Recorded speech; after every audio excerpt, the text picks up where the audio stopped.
بسم الله الرحمن الرحيم.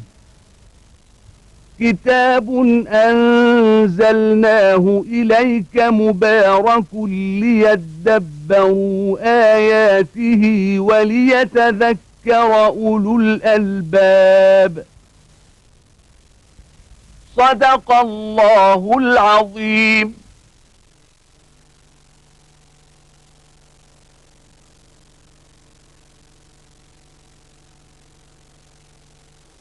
الحمد لله رب العالمين، وأصلي وأسلم على عبد الله ورسول الأمين سيدنا ونبينا محمد وعلى آله وأصحابه ومن اهتدى بهداه وعمل بالسنة إلى يوم الدين.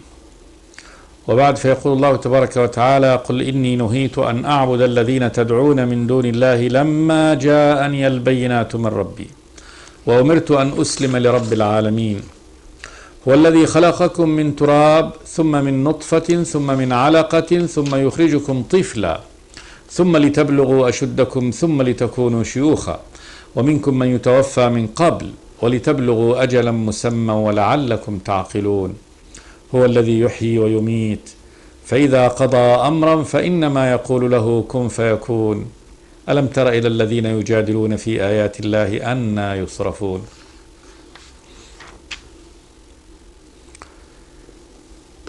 يأمر الله تبارك وتعالى عبده رسوله محمدا صلى الله عليه وسلم أن يعلن دينه لله تبارك وتعالى. قل إني نهيت أن أعبد الذين تدعون من دون الله لما جاءني البينات من ربي. قل أي لهم، للنبي محمد صلوات الله وسلامه عليه، لهؤلاء المشركين: إني نهيت، والذي نهاه الله تبارك وتعالى. لا ينهى النبي إلا من الله تبارك وتعالى ولا يؤمر إلا من النبي. قل إني نهيت أن أعبد الذين تدعون من دون الله. هذه الآلهة الباطل الذين تعبدونهم من دون الله قد جاءني النهي من الله تبارك وتعالى أن أدعوها، وأمرت أن لا أدعو إلا هو سبحانه وتعالى، كما قال الله تبارك وتعالى رسوله: لا تجعل مع الله إلها آخر فتقعد مذموما مخذولا. وكذلك: ولا تجعل مع الله إلها آخر فتلقى في جهنم ملوما مدحورا. وقضى ربك ألا تعبدوا إلا إياه وبالوالدين إحسانا، إما يبلغن عندك الكبر أحدهما أو كلاهما فلا تقل لهما أوف ولا تنهرهما، ولقد أوحي إليك وإلى الذين من قبلك لئن أشركت ليحبطن عملك ولتكونن من الخاسرين، بل الله فاعبد وكن من الشاكرين. قل إني أمرت أن أعبد الله مخلصا له الدين وأمرت لأن أكون أول المسلمين. قل إني أخاف إن عصيت ربي عذاب يوم عظيم. قل الله أعبد مخلصا له ديني فاعبدوا ما شئتم من دونه. قل إن الخاسرين الذين خسروا أنفسهم وأهليهم يوم القيامة ألا ذلك هو الخسران المبين. الله سبحانه وتعالى أمر عبده رسوله محمد، وهو الذي اصطفاه الله تبارك وتعالى واختاره العالمين، أن يعبد الله تبارك وتعالى مخلصا له الدين. نهاه الله تبارك وتعالى أن يدعو من دون الله إلها. قل إني نهيت أن أعبد الذين تدعون من دون الله. أعبد هذه الآلهة الذين تدعونهم من دون الله. فرأيتم اللات والعزى ومناة الثالثة الأخرى لكم الذكر وله الأنثى، يعني الملائكة، تلك إذن قسمة ضيزى، إن هي إلا أسماء سميتموها أنتم وآباؤكم ما أنزل الله بها من سلطان، يتبعون إلا الظن وما تهوى الأنفس ولقد جاءهم من ربهم الهدى. قل إني نهيت أن أعبد الذين تدعون من دون الله. ويا خيبة وخسارة عبادتهم غير الله تبارك وتعالى وما يعبدونه من دون الله. قل إني نهيت أن أعبد الذين تدعون من دون الله لما جاءني البينات من ربي. عندما جاءتني البينات من ربي، جاءت هذه البينات، هذا الكتاب المنزل من الله تبارك وتعالى الذي بين الله تبارك وتعالى فيه التوحيد والشرك، حقيقة التوحيد وحقيقة الشرك، وأن التوحيد هو المنجي، عبادة الله وحده لا شريك له، وأما عبادة غير الله تبارك وتعالى فباطلة. لما جاءني البينات من ربي وأمرت أن أسلم لرب العالمين. أمرت، أمر الله تبارك وتعالى أن أسلم لرب العالمين. أسلم له، أخضع، أنقاد. الإسلام هو التسليم، يعني أسلم أمري كله لله تبارك وتعالى، وأنقاد له سبحانه وتعالى بالطاعة والإنابة، أنيب إليه، أنقاد إليه، أسلم له، فما يأمرني به أطيعه ولا عصاه سبحانه وتعالى. وذلك أنه رب العالمين، أن أسلم لرب العالمين خالقهم جميعا وسيدهم والمتصرف فيهم كل العالمين، عالم الملائكة، عالم الجن، كل هذه العوالم الله ربها سبحانه وتعالى، وبالتالي هو الذي يستحق أن يعبد وحده لا شريك له وأن يسلم له. هو الذي خلقكم من تراب. رب العالمين هنا المشار إليه هو الذي خلقكم من تراب، خلقكم أيها المخاطبين من تراب، وذلك أنهم جميعا يرجعون إلى نفس واحدة هو آدم، وآدم قد خلقه الله تبارك وتعالى من تراب هذه الأرض، من طين هذه الأرض خلقه الله تبارك وتعالى، تراب بماء خلقه الله جل وعلا في السماء. فصدق أن هؤلاء الخلق مخلوقين من تراب، لأن أصل خلقتهم من تراب، وإن كانوا تناسلوا بعد ذلك من ذكر وأنثى. هو الذي خلقكم من تراب الأب، ثم من نطفة، كل واحد، كل بعد ذلك كل يعني أحد من الذكر والأنثى خلق من نطفة اللي هي هذه ماء الرجل، وكذلك ماء المرأة إذا التقيا. ثم بعد هذا من علقة تكون هذه النطفة الأولى اللي هي مجموع يعني ماء الرجل وبويضة المرأة أو حيوان الرجل المني هذا، يعني بويضة الرجلة عند ذلك تعلق، تنغرس وتعلق في الرحم. ثم من علقة، ثم يخرجكم طفلا. بعد تطور الإنسان في بطن أمه وخلقه يخرج الله تبارك وتعالى هذا الإنسان طفل حي، يكون طفلا، وذلك أنه يعني يعيش يعني على أبويه، فيحتاج إلى العناية وحليب ومن يغذيه ومن يقوم به. ثم يخرجكم طفلا، ثم لتبلغوا أشدكم في الحياة. بعد ذلك طور من حال الطفولة إلى حال يعني المراهقة إلى حال الشباب، إلى أن يبلغ الإنسان أشده قوة البدن، يبلغ يعني القوة يعني البدنية المقدرة لهذا الإنسان، وهذه تكون في تمام 30 تقريبا. ثم لتبلغوا أشدكم، ثم لتكونوا شيوخ. بعد هذا يبدأ يعني الانحدار في الخلق، فيكبر الإنسان ويهرم إلى أن يشيخ الشيخ يعني كبير السن. ومنكم من يتوفى في هذه الفترة منذ أن يكون بذرة يعني علقة بالرحم، ممكن تموت بعد هذا، وممكن يتوفى عندما يبلغ وتنفخ فيه الروح، يتوفاه الله تبارك وتعالى وفي بطن أمه، أو يتوفاه بعد الولادة، يتوفاه يعني قبل أن يصل إلى حد هذه الشيخوخة. ومنكم من يتوفى يعني في هذه الأثناء، منكم من يتوفى من قبل يعني قبل الشيخوخة. ولتبلغوا أجلا مسمى، ليبلغ كل منكم أجل مسمى لكل نفس. هو الذي خلقكم من طين ثم قضى أجلا، وأجل مسمى عنده، ثم قضى أجلا لكل نفس، كل نفس منفوسة كتب الله تبارك وتعالى لها أجل قبل أن يخلقها، وتكتب كتابة ثانية عند نفخ الروح، كما جاء في الحديث: إذا مر على النطفة 41 ليلة أتاها ملك، هو الموكل بالأرحام، فقال: أي ربي، ما رزقه، ما أجله، ما عمله، ذكر أم أنثى، شقي أو سعيد. فيكتب هذه، كل هذا يكتب الأجل، الوقت الذي سيموت فيه وينتهي فيه عمر هذا الإنسان، ويكتب عمله، ويكتب رزقه، ويكتب كذلك خاتمته، هو من أهل الشقاء ولا من أهل السعادة عند الله تبارك وتعالى. ثم قبل هذا يحدد جنسه، في هذا الوقت في 40 يوم يحدد جنسه بعد ذلك ذكر أو أنثى. فقال جل وعلا ولتبلغوا أجلا مسمى، كل نفس تبلغ أجلها الذي سماه الله تبارك وتعالى لها، ولعلكم تعقلون.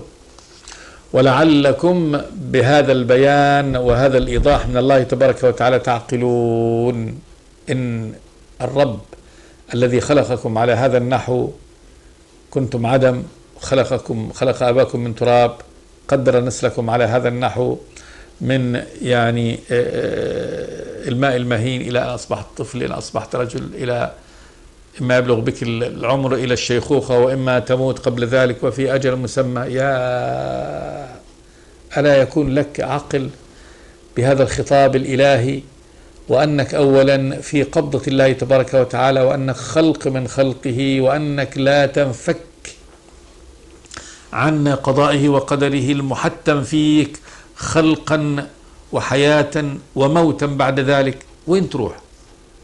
إذن يا أيها الإنسان أين تذهب؟ وين لك إله غير هذا الذي خلقك وصنع بك هذا الصنيع؟ أين لك إله آخر؟ كيف تهرب وتذهب إلى غيره تعبده، والحال أن الله تبارك وتعالى هو الذي صنع هذا بك؟ أليس هذا من الضلال البعيد للكافر؟ الكافر مجرم مجرم مجرم، قل مجرم إلى أن يعني إلى ما لا نهاية بالفعل، بالغ في الإجرام. كيف يصرف عن ربه الذي خلقه على هذا النحو، يصرف عنه ويذهب عنه إلى إله آخر لا يملك له نفع ولا ضر، يعبده ويعطيه ثمرة قلبه، يعطيه أشرف عمله، ينحني له، يسجد له، يطلب منه، ويترك إلهه ربه وسبحانه وتعالى إله الحق ومولاه الحق الذي صنع به هذا الصنيع. فأي إجرام أكبر من هذا؟ أي إجرام أكبر من إجرام الكافر الجاحد بالله تبارك وتعالى والمشرك بالله تبارك وتعالى؟ الله يقول هو الذي خلقكم من تراب ثم من نطفة ثم من علقة ثم يخرجكم طفلا ثم لتبلغوا أشدكم ثم لتكونوا شيوخا ومنكم من يتوفى من قبل ولتبلغوا أجلا مسمى ولعلكم تعقلون. بعد هذا الحديث لعلك تعقل، يعني الله يفصل هذا التفصيل لعل هذا الإنسان المخاطب يصبح عنده عقل يعقل فيعرف إلهه الحق ومولاه الذي يستحق العبادة. ثم هو الذي يحيي ويميت فإذا قضى أمره فإنما يقول له كن فيكون. هو الله سبحانه وتعالى الذي يحيي ويميت، هو وحده وليس هناك غيره من يفعل هذا. والحياة والموت أعظم يعني نقلة في حياة الإنسان، فإنه بالحياة ينتقل من عدم ما كان شيء ثم أصبح موجود حي يسمع ويبصر ويفكر ويقوم ويتحرك.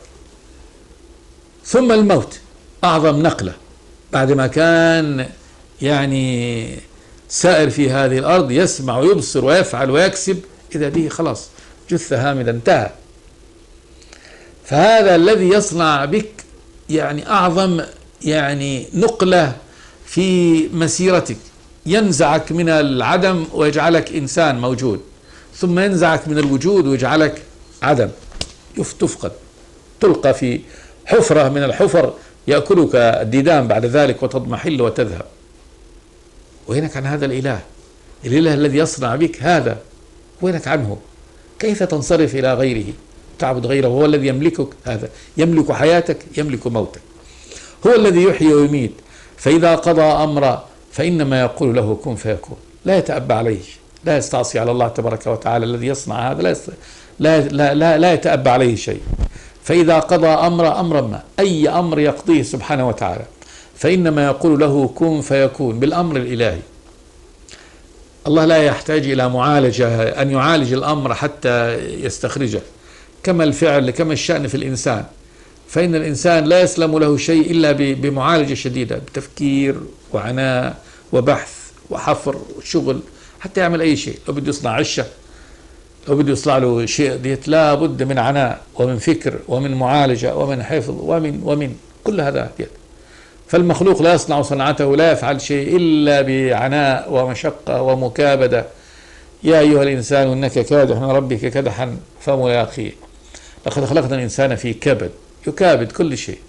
أما الله لا، الله سبحانه وتعالى لا يكابد شيء ولا يكرثه شيء ولا يتعبه شيء. فالخلق كله خلق الخلق بدون تعب. لقد خلقنا السماوات والأرض وما بينهما في 6 أيام وما مسنا من لغوب. أدنى تعب، ما في تعب على هذا الخلق الذي لا تبلغ عقولنا نهاية له، ولا يعني لا في العمق ولا في البعد الآخر، يعني لا في البعد الأفقي هذا ولا في البعد العمق، إن احنا نبلغ العمق ما نصل. الآن حاولنا نتعمق في أدنى الأشياء وأصغر الأشياء، وهي الخلية الحية الصغيرة. حاول البشر يتعمقوا، يدخل في داخل الخلية الحية فإذا بها مجرة عظيمة من المجرات الهائلة، ما وين موجوداتها ديت. عرف الآن مما عرف الآن وفصلوا الإنسان، عرف يفصل الآن 1200 من الجينات، وكل جينة من هذه الجينات موكلة بأمر من الأمور، لها أمر تصنع في الخلق. هذا باب من باب هذا يعني النظر في العمق. فإذا كان هذا في العمق، في عمق الخلية الحية، ما وصلنا إلى أبعاد الخلية الحية حتى نصل إلى يعني نهايتها ومكوناتها. وكذلك في العمد الأفقي في الخلق ما نصل إلى يعني إلى نهاية لهذا الخلق. فهذا أمر عظيم. فالخالق الذي خلق هذا خالق عظيم سبحانه وتعالى، هو الذي يحيي ويميت. فإذا قضى أمرا فإنما يقول له كن فيكون. قضى أمر من أمور الخلق، أي أمر، فلا يعالجه ولا يتعبه ولا يكرثه ولا هناك مشقة عليه في إيجاده وفي بنائه، لا، بل بالأمر الإلهي يقول له كن فيكون. سبحان من هذه صفته سبحانه وتعالى، الرب الجليل العظيم الذي يجل ويعظم عن أن يحيط أحد علما به سبحانه وتعالى. هذه صفاته سبحانه وتعالى يعطيها، يعني يبينها لعباده سبحانه وتعالى، ولا يمكن أن يحيط أحد علما بصفاته جل وعلا، فهي أجل وأعظم من أن يعني تعيها وتحيط بها العقول. وكيف يحيط الإنسان يعني وأي موجود يعني علما بهذا الرب الخالق سبحانه وتعالى الذي يعجز المخلوق أن يحيط علما بمخلوقاته، بل ببعض مخلوقاته، بل بذرة من مخلوقاته أن يحيط علما بها. هل استطاع البشر اليوم أن يحيطوا علما بالذرة وأن يحيطوا علما بالخلية الحية فيعلم كل مكنوناتها؟ لا يستطيعون.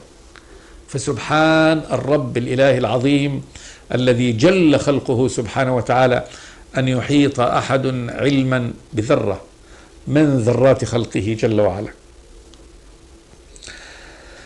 وهو الرب سبحانه وتعالى الذي لا يكرثه هذا الخلق ولا يتعبه ولا يشق عليه. الله لا إله إلا هو الحي القيوم لا تأخذه سنة ولا نوم، له ما في السماوات وما في الأرض، من ذا الذي يشفع عنده إلا بإذنه، يعلم ما بين أيديهم وما خلفهم ولا يحيطون بشيء من علمه إلا بما شاء، وسع كرسيه السماوات والأرض ولا يؤوده حفظهما. لا يؤوده، لا يتعبه، لا يكرثه، لا يشق عليه. حفظهما، حفظ السماوات والأرض على النحو الذي يعني هما عليه، بهذا النسق، بهذا التنظيم، لا يصطدم يعني كوكب بكوكب آخر، كل في فلك يسبحون بصرامة، في كل واحد، في كل حجر صغير تجده في السماء يسير في مداره دون أن يأتي هذا عليه أي نوع من الخلل. فسبحان الذي هذا خلقه. إن الله يمسك السماوات والأرض أن تزولا ولئن زالتا إن أمسكهما من أحد من بعد. ما في أحد بعد الله تبارك وتعالى يستطيع أن يمسك السماوات والأرض، إنه كان حليما غفورا. هو الذي يحيي ويميت، فإذا قضى أمرا فإنما يقول له كن فيكون، بالمباشرة، بمجرد يعني توجه الأمر الإلهي له فيكون. ثم قال جل وعلا ألم تر إلى الذين يجادلون في آيات الله أنى يصرفون. يعني بعد بيان الله تبارك وتعالى لعظمته وصفاته على هذا النحو، يأتي من يجادل في الله تبارك وتعالى ويرد آيات الله تبارك وتعالى ويجحد بالرب جل وعلا، يجحد به، يجحد بصفاته، يجادل في آلهته السخيفة التي يعبدها من دون الله تبارك وتعالى. يعني كيف يكون هذا؟ قال جل وعلا: ألم تر إلى الذين يجادلون في آيات الله أن يصرفون. كيف يصرفوا هذول؟ كيف يصرف؟ يتحول هذا الذي يجادل في آيات الله بأن يدافع عن شركه، يدافع عن كفره، يدافع عن مروقه وخروجه عن دائرة الرب، يجادل في آيات الرب تبارك وتعالى، يجادل عن طاعته وحده لا شريك له. كيف يصرف هذا مع هذا البيان والإيضاح وقيام الدليل والبرهان؟ ومع ذلك هو يصرف وينصرف عن عبادة ربه الواحد سبحانه وتعالى ويجادل في آيات الله، يريد أن يرد آيات الله تبارك وتعالى بالباطل الذي عنده. ألم تر إلى الذين يجادلون في آيات الله أن يصرفون الذين كذبوا بالكتاب وبما أرسلنا به رسلنا. هؤلاء الذين يجادلون في الكتاب، الذين يجادلون في آيات الله، كذبوا بالكتاب كذبوا بكتاب الله عز وجل المنزل من عنده سبحانه وتعالى، كتاب منير واضح بين، لكنهم كذبوا به. قالوا ما هو صدق، قالوا ما فيه ما قالوا من كل ألوان الإجرام في الافتراء، قالوا كهانة، قالوا أساطير الأولين اكتتبها فيكتبون عليه بكرة وأصيلا، قالوا افتراه، هو كذبه وأفكه، قالوا هذا سحر قول بشر جاء به محمد يفرق به جماعتنا، يفرق به بين الرجل وزوجه وبين الأخ وأخيه والابن وأبيه. قالوا هذا أشياء مسطرة من قديم والنبي جاء بها بأي طريق ديت. وما زال يقول المجرمون اليوم من النصارى واليهود بأن الرسول جاب هذا القرآن تعلمه من بعض القساوسة وبعض اليهود الذين جلس عندهم فتعلم منهم هذا الكلام.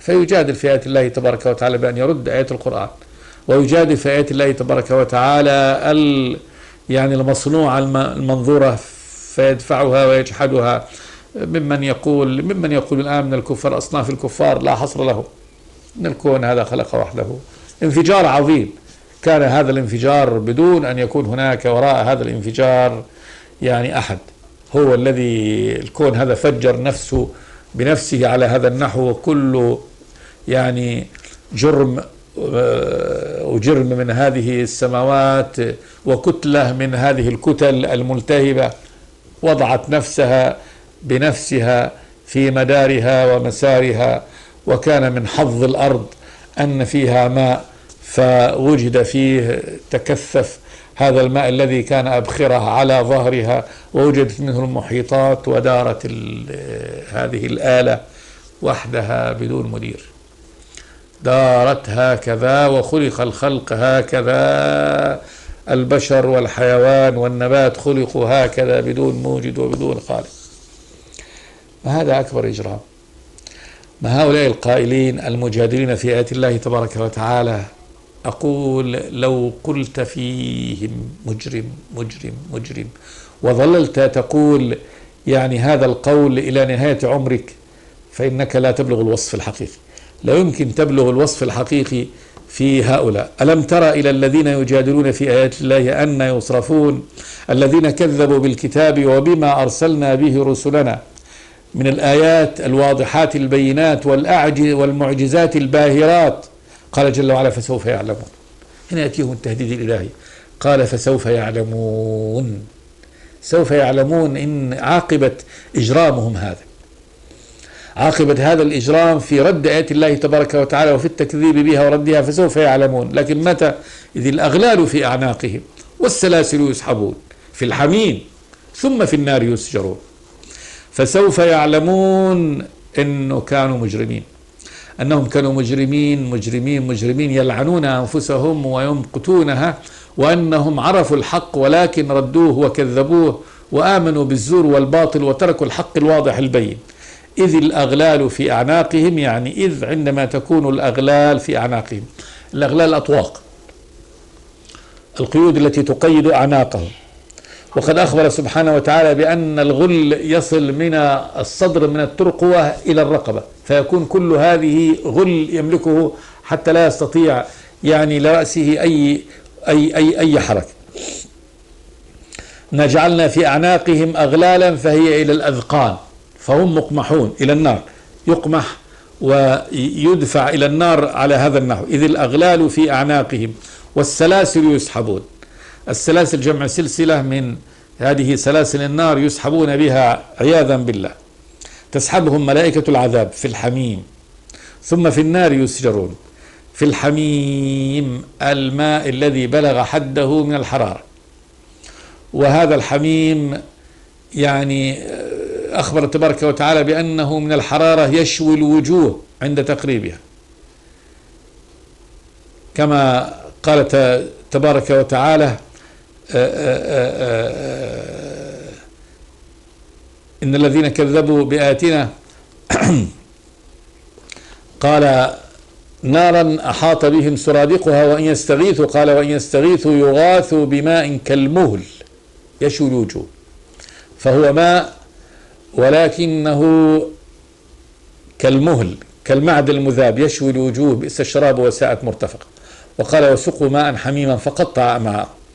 فيسحبون على هذا النحو في الحميم، الماء الذي بلغت ماء العذاب، ماء جهنم، وليس ماء كماء الدنيا رقيق، وإنما ماء غليظ كالمعدن المذاب في الحميم. ثم في النار يسجرون تشتعل فيهم، تشتعل النار في أبدانهم وتشتعل في لا وقودها الناس والحجارة. ثم في النار يسجرون يعني يشعلون، فيشعل بالنار والنار تشتعل به وهو يشتعل بالنار بنار الآخرة عياذا بالله. ثم قيل لهم أين ما كنتم تشركون. قيل لهؤلاء المجرمين أين ما كنتم تشركون في هذا الحال وهم على هذا الحال وهذا الوقت، وهم في الأغلال وهم يسحبون في الحميم وتشعل يعني النار بأجسادهم وقودها الناس والحجارة. يقال لهم أين ما كنتم تشركون من دون الله. وين آلهتكم؟ أين آلهتكم التي كنتم تشركونها من دون الله؟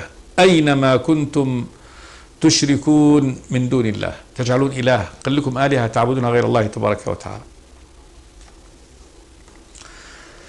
وانظر الجواب، قالوا ضلوا عنا بل لم نكن ندعو من قبل شيئا كذلك يضل الله الكافرين. قالوا أي قال هؤلاء المفتونون الكذابون المجرمون ضلوا عنا، ما أدري وين راحوا، لا ندري أين ذهبوا. ثم يوغلون ويوغلون في الكفر وكذلك في الكذب، ويظن أن الكذب نافعهم، يقول بل لم نكن ندعو من قبل شيئا. فيقسمون بأنهم ما عبدوا ولا دعوا إلا الله تبارك وتعالى، كما قال جل وعلا ثم لم تكن فتنتهم إلا أن قالوا والله ربنا ما كنا مشركين. انظر كيف كذبوا على أنفسهم. فيقسمون بالله أنهم لم يكونوا مشركين ويتبرؤوا مما كانوا يعبدونه.